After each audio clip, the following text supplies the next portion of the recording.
Media के मेरे दोस्तों, आज हम डॉक्टर अम्बेडकर के स्टैचू के पास जो प्रोटेस्ट कर रहे हैं, इसीलिए कि कॉन्स्टिट्यूशन के धज्जे उड़ाए जा रहे हैं और बीजेपी गवर्नमेंट और खासकर मोदी जी के संविधान के तहत सदन चलाना नहीं चाहते और जो rules regulation business advisory committee के जितने भी रूल्स है उसको अलग रख के आज वो हर मेंबर को धमकी दे रहे हैं और हर मेंबर को सस्पेंड करके, ये पहली बार ऐसा हो रहा है कि सस्पेंड करके प्रिविलेज कमेटी को भेजा जा रहा है ताकि वो मेंबर बिजनेस एडवाइजरी कमेटी में भी न आए।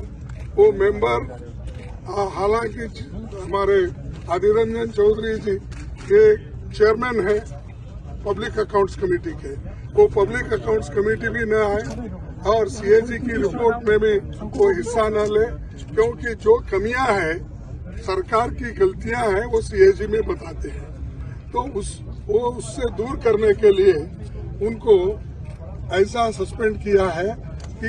एक दिन 2 दिन कहीं टाइम नहीं बताया। प्रिविलेज कमेटी की रिपोर्ट जब आएगी, जिस तरीके से उन्होंने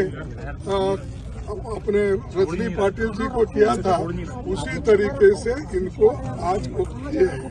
यानी डेमोक्रेसी को दबाना चाहते हैं और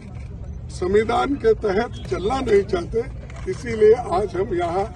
सभी पार्टी के लोग मिलकर प्रोटेस्ट कर रहे हैं और ऐसे जो इलीगल उनके काम है,